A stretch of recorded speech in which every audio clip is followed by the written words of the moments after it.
Hello everybody. I'm trying a new video tool, which is my phone, because I'm getting a little, having some problems with the various tools that I'm using. So anyways, just wanted to talk to you a little bit about Module 4, a vision for an aligned future. So this module actually spans about 2 weeks because there's 2 discussion posts, one of which has no comments, or no responses I should say, and then the other one, the second one, requires you to do 2 peer responses. So I've given you 2 weeks to do that, till June 9th, and then the comments on the second one are due by June 14th. So you actually have almost 3 weeks to complete this next section, 2 weeks plus 5 days. So it's quite a bit of time. So I might recommend that you try to get the second post up a little bit sooner, because you're not actually graded on the post, you're going to be graded on the responses to your peers for that one. So let me just come back to that in just a moment. So there's Module 4. So you should, as it recommends here, you should go and have a look at Module 5, which is all about a deep dive into a teacher vision, and Module 6, which is designing an aligned vision.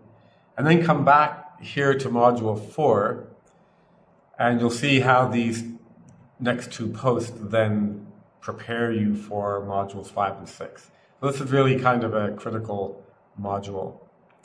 So the first one, the first post, you're asked to,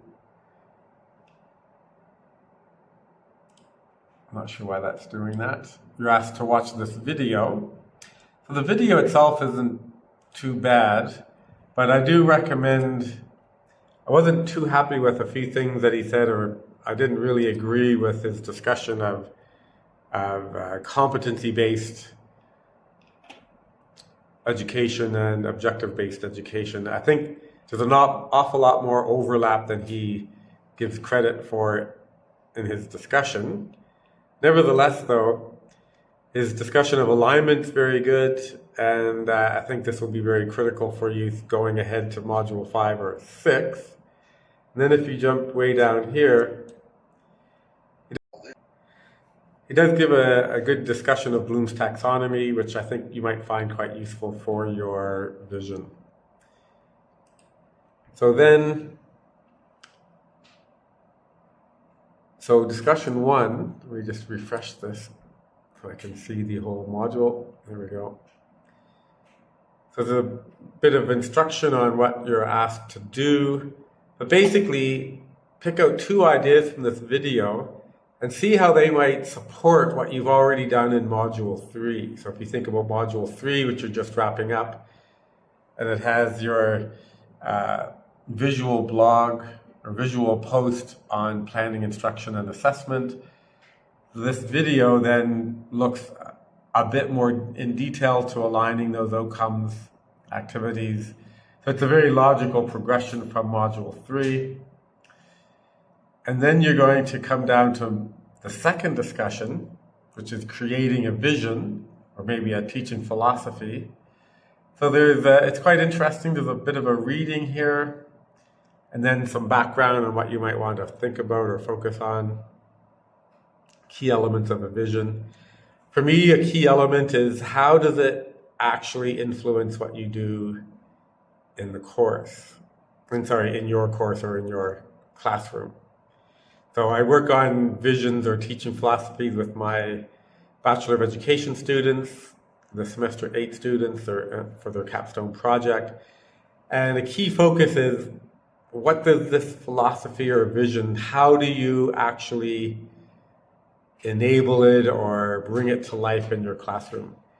So although I'm not grading the vision, I'm going to grade the quality of the posts or the comments you make on your peers' posts. Part of what they're going to be looking at, or part of what I'm asking you to look at when you look at your peers' posts, is how well did they capture that sort of application of this vision to their classroom, like what's it going to make them do or enable them to do in the classroom. So it does note down at the very bottom here, only the responses will be evaluated. So you can have a look at the rubric. I won't bother doing that here for you now. You can have a look at it. I've already made some comments about rubrics. So that should set you up. Good luck, and I look forward to seeing your work.